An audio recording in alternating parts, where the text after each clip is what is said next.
Comme troisième vidéo, voyons maintenant comment trouver la règle d'une suite arithmétique. Un rappel que la règle d'une suite arithmétique peut s'écrire sous la forme suivante. Donc, pour trouver le terme, je dois trouver la raison, parce que c'est la raison fois le rang, et ensuite, je dois trouver le terme préalable, qui est le terme de rang 0. Donc, voici les étapes. Pour trouver la règle d'une suite arithmétique, tu dois tout d'abord trouver la raison, donc en calculant la différence entre deux termes consécutifs. Ensuite, je devrai trouver le terme préalable, donc le terme de rang 0, ou trouver à l'aide d'un autre terme et de son rang. Donc, voici. La première suite, c'est 1, 5, 9, 13, 17. Premièrement, nous devons trouver la raison en calculant la différence entre deux termes consécutifs. Donc, ici, exemple, entre le premier et le deuxième terme, on remarque que ça fait un bond de 4. Donc, c'est 5, dans le fond, moins 1, ça fait 4. La raison est donc de 4. La règle va donc être T est égale à 4 fois le rang, plus peut-être un certain terme préalable. Dans ce cas-ci, le terme préalable, on peut le trouver en trouvant le terme de rang 0, puisqu'on a le premier terme. Donc, au lieu de faire, dans le fond, plus 4, on repart du premier terme et on fait le contraire de la raison. Donc, si je connais le premier terme, on peut soustraire la raison au premier terme. Le premier terme étant 1, je soustrais 4, qui est ma raison. Donc, je fais le contraire de plus 4. J'enlève 4, donc 1 moins 4. J'arrive à moins 3. Le terme préalable serait donc de moins 3. Mon terme préalable, moins 3. La règle va donc être T est égal à 4 fois le rang, moins 3, qui est mon terme préalable.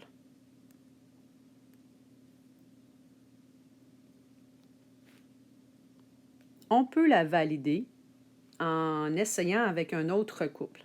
Donc, exemple, si je prends le couple 3-9, OK, comme ça ici, je peux vérifier. Si je fais 4 fois le rang 3,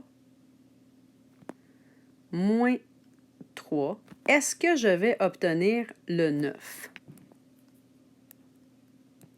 Donc, le 3 ici, qui est le 3 dans ma table, et le 9 qui est le terme qu'on obtient aussi dans ma table. Donc, en remplaçant R par 3, ça fait 4 fois 3, 12. 12 moins 3, est-ce que ça donne bien le terme 9? Eh bien oui. 12 moins 3, ça fait 9. Donc, 9 est égal à mon terme. J'ai bien validé. Donc, je valide en prenant n'importe quelle coupe de ma table. Deuxième exemple. À remarquer ici que je commence au rang 5. Le 5e, le 6e, le 7e, le 8e, le 9e. Donc, première étape est toujours la même, c'est d'aller chercher la raison entre deux termes qui se suivent. Ici, je vais le faire entre le 5e et le 6e. Entre le 5e et le 6e, entre 8 et 10. Donc, je calcule la différence entre 8 et 10 en faisant 10 moins 8. Et ça me donne 2. La raison est donc de 2. On voit ici que ça fait des bonds de 2. Et ça fait des bonds de 2 partout, entre deux termes consécutifs. La règle de la suite sera donc T est égal à 2 fois le rang. 2 fois le rang plus peut-être un terme préalable. Pour trouver le terme préalable ici, je vais y aller en utilisant un peu ce qu'on a fait avec la validation dans l'autre. Je vais prendre un rang et son terme que je vais remplacer dans ma règle pour essayer de trouver le terme préalable. Donc, ce que je fais donc 2R plus mon terme préalable, que je ne connais pas, ça doit me donner mon terme. Donc, 2 fois le rang plus quoi me donne mon terme. Donc, 2 fois le rang 5. OK? 2 fois le rang 5 plus quoi va me donner mon terme qui, dans ce cas-ci, est 8. Donc, si je fais 2 fois 5, ça fait 10. 10 plus quoi me fait 8. Donc, pour trouver le quoi ou mon terme préalable, 10 plus quoi fait 8. Je vais faire 8 moins 10. Mon terme préalable sera donc moins 2. Donc, moins 2, ça sera mon terme préalable. Donc, à 0 ici, c'est comme si j'avais le terme préalable que je cherchais. J'ai toujours mis en vert depuis le début, donc je suis souviens de le continuer. Donc, mon terme préalable, ça sera donc moins 2. Ma règle sera donc égale à... Oups, j'ai oublié d'écrire le terme préalable. Donc, mon terme préalable, c'est donc moins 2. Ma règle sera donc T est égal à 2 fois le rang plus moins 2. Ou, on peut tout simplement écrire T est égal à 2 fois le rang moins 2. Donc, plus moins 2 ou moins 2, c'est la même chose.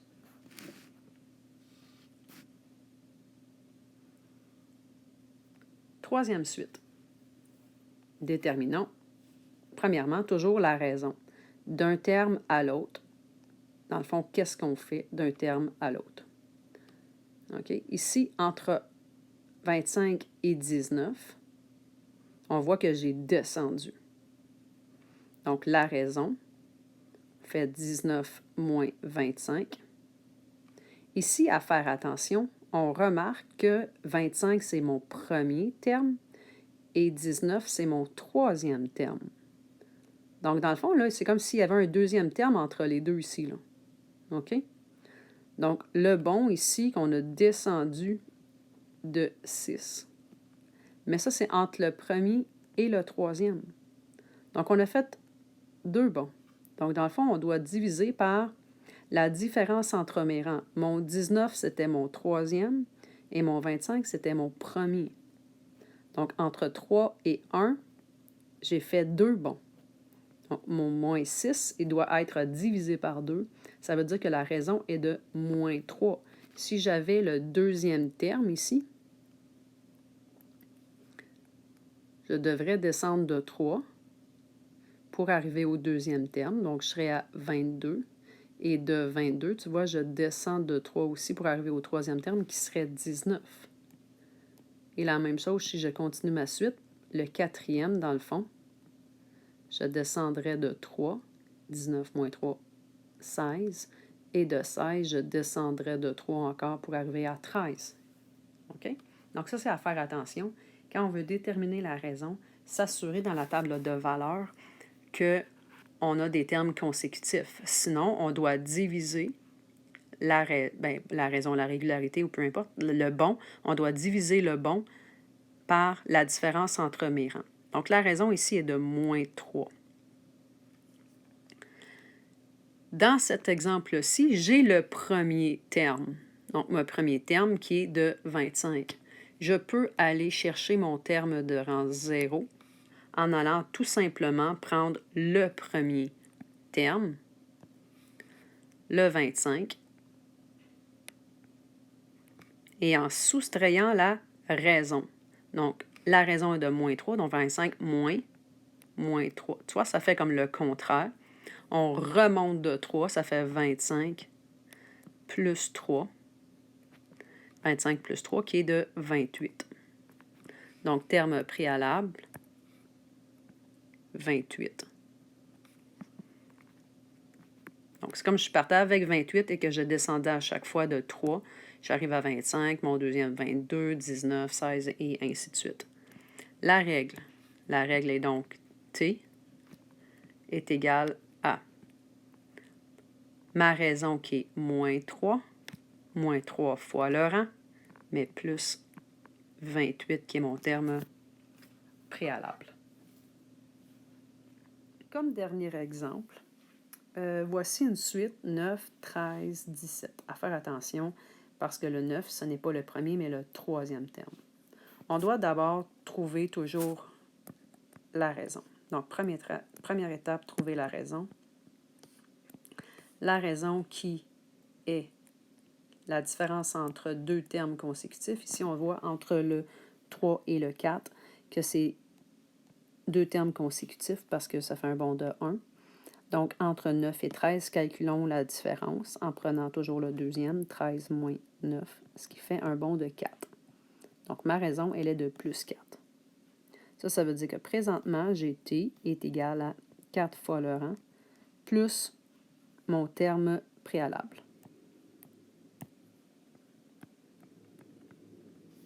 Donc, justement, deuxième étape, allons chercher le terme préalable. Pour aller chercher le terme préalable, je vais utiliser la règle. La règle dit que 4 fois le rang plus le terme préalable doit donner mon terme. Je vais donc utiliser le 3 et le 9 ici, que je vais aller remplacer le rang et le terme. Donc, 4 fois le rang 3 plus mon terme préalable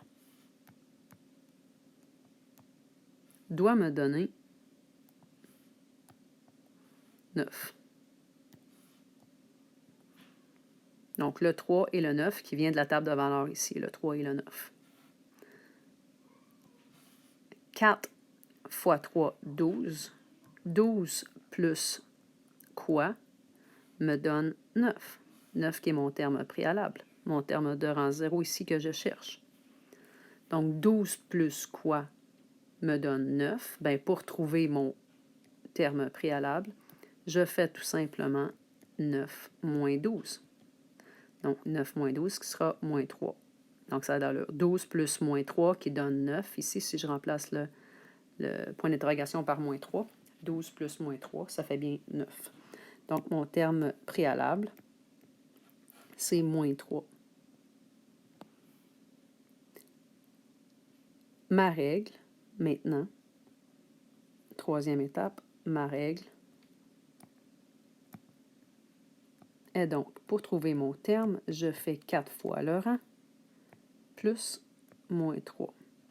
Ou tout simplement, terme est égal à 4 fois le rang moins 3. Allons valider cette règle. Toujours bon d'aller valider la règle. Je vais essayer d'aller la valider avec un autre couple que celui que j'ai utilisé pour trouver la règle. C'est-à-dire que je pourrais aller le valider, par exemple, avec le couple 4, 13.